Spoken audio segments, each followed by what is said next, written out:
I am Miss Cooper, and I'll be reading pages 51 through 61 of The Boy Who Harnessed the Wind. Compact disc players were just becoming popular in our area, and these things really fascinated me. I'd watch people insert the shiny little wheel, press a button, and suddenly hear music.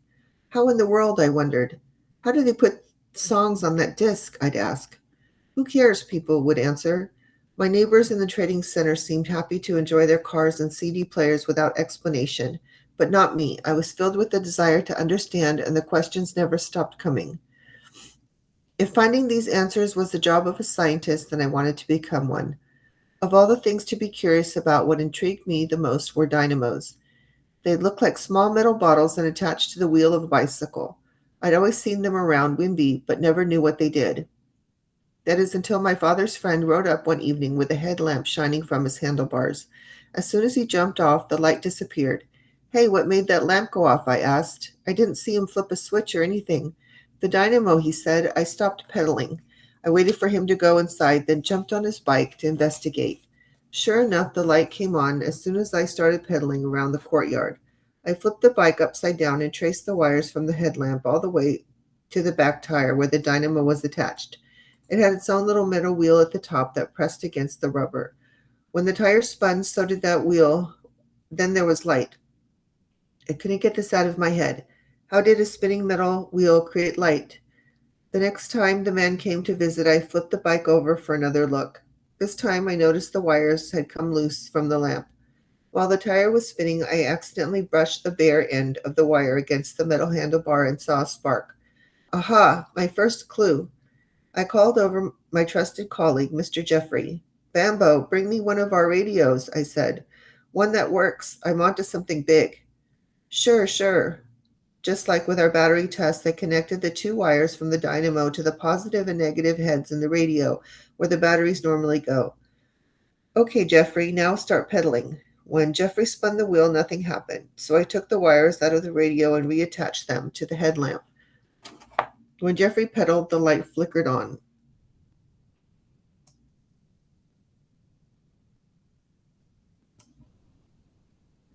Mr. Jeffrey, my experiment shows that the dynamo and the bulb are both working properly.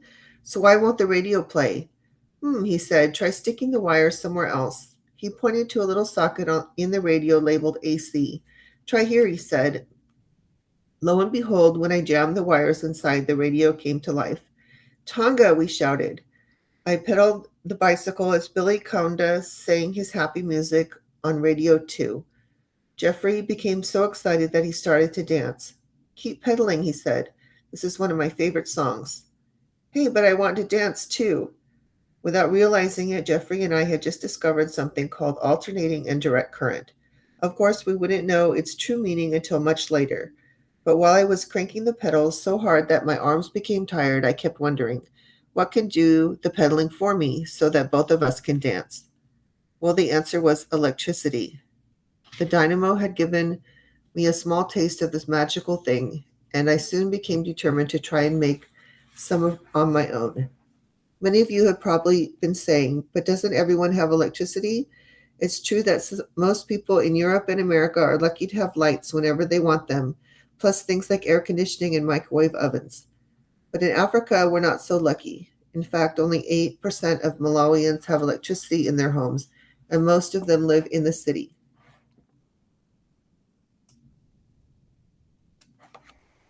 Not having electricity meant that I couldn't do anything at night.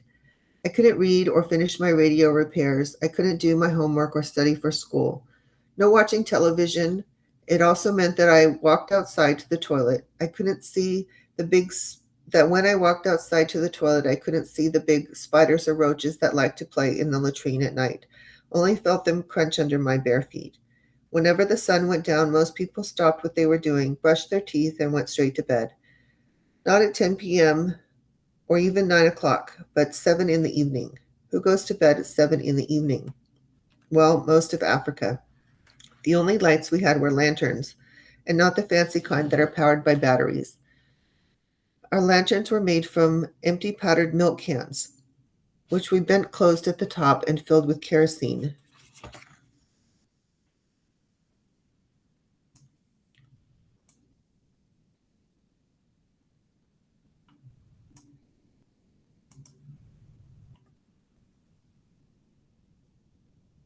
Our wick was a piece of an old t-shirt which we ripped into strips and soaked in fuel.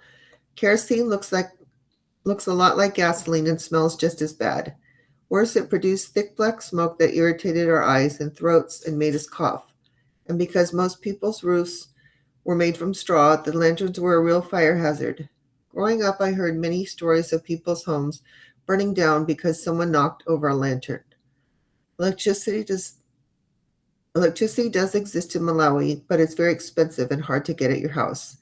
Getting on the grid involves squeezing in the back of a pickup truck, taxi, and riding several hours to Lilongwe, the capital city. There you would catch another bus to the offices of Electricity Supply Corporation of Malawi, ESCOM, and wait hours in a stuffy lobby until the sour-faced agent called your name. What do you want? They might ask.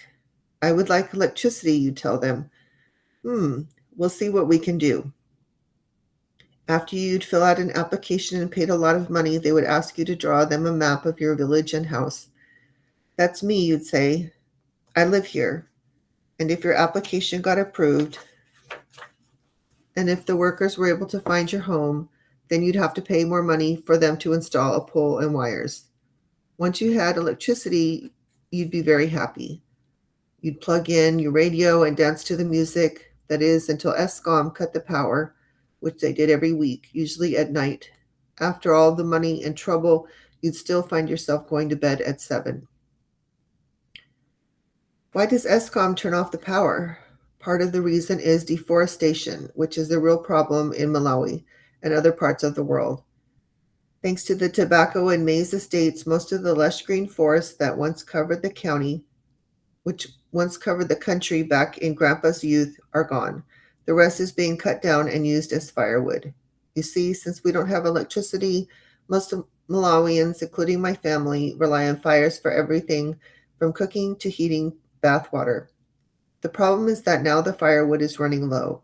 It's so bad that sometimes my sisters have to walk several miles just to get a handful of wood to cook our breakfast. After and if you've ever built a campfire, you know that a handful of wood doesn't last very long. Without trees and forests covering the land, simple storms can turn into flash floods. Whenever it rains heavily, the water rushes through our farms and carries away the important soil and minerals that help plants to grow. The soil, plus a lot of plastic bags and other garbage, washes into the Shire River, where ESCOM produces all of Malawi's electricity from turbines. The turbines get clogged with mud and garbage and have to be turned off and cleaned, which causes power cuts from the country. And every time ESCOM issues power cuts, they also lose money. This means they must raise prices to get their money back, making the cost of electricity higher and higher. So, with no crops because of floods and no electricity because of clogged rivers and high prices, people continue to cut down trees for firewood. It's like that. One of the ESCOM power lines was connected to Gilbert's house, probably because his dad was the chief. The first time I went there as a boy, I couldn't believe what I saw. Gilbert walked into the living room, touched the wall, and a light came on, just by touching the wall. Of course, now I know that he really flipped a light switch. But after that, I started thinking, why can't I touch the wall and get light? Why am I always the one stuck in the dark, searching for a match?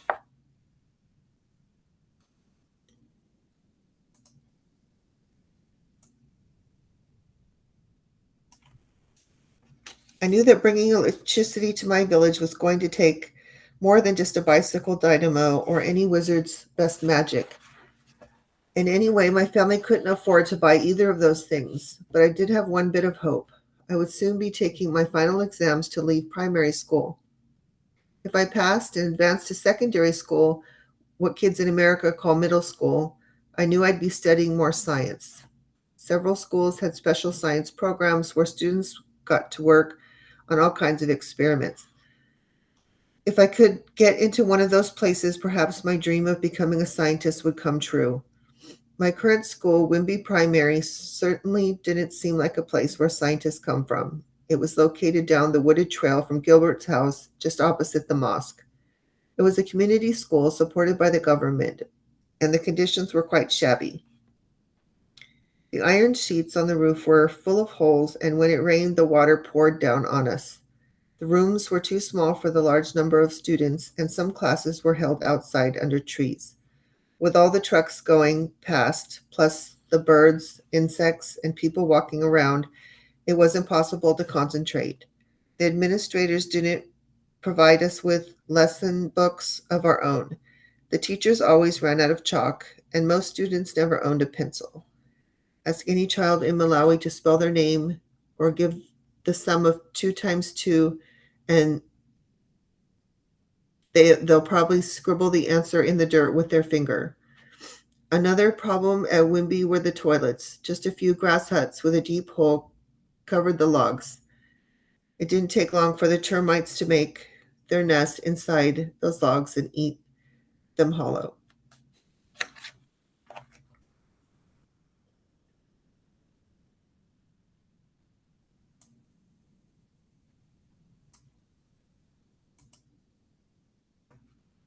In order to graduate from Wimby Primary and advance to secondary school, I had to pass a test, and it was a hard test. The Standard 8 exam covered every subject and lasted for 3 whole days. For several months, I stayed awake past dark and studied beside the smoky lamp. I spent hours reading over my lessons in Chickasaw English, math, social studies, and agriculture, a subject that we all had to take because we were farmers. For the most part, my Chickasaw lessons were easy, so I spent most of my time working on English, which I found very difficult. For agriculture, they wanted us to know things like how to tell if your animals were sick with infections, and if so, how to help cure them. Most kids already knew these kinds of things from working with their fathers, but even still, I wanted to make sure my answers were perfect. I took the test in mid-September. For 3 torturous days, I bit my nails over equilateral triangles and circumferences, and whether Amprol or iodine was the right kind of medicine.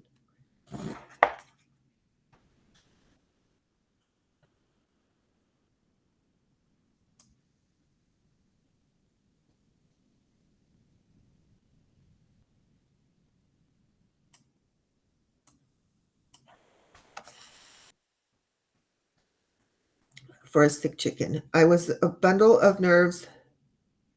I was a bundle of nerves by the time I finished, but I felt confident. The only bad part was that the grades wouldn't be announced for another 3 months, leaving me with a lot of time for worry.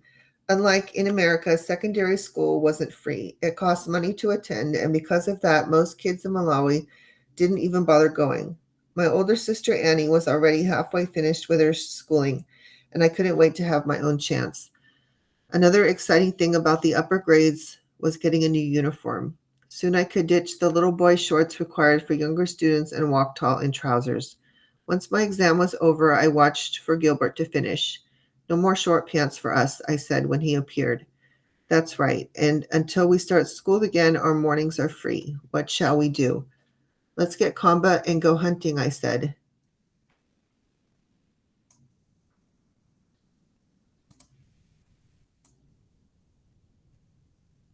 It's been too long. Yeah, for sure. We were halfway home when Kamba met us on the trail, tail wagging as if he'd heard my every word. That afternoon, the 3 of us hunted for hours until the yellow sun sank behind the highlands. With our sacks full, we walked home under an orange dusk and made a great fire in the courtyard, cooked our birds, and ate like men.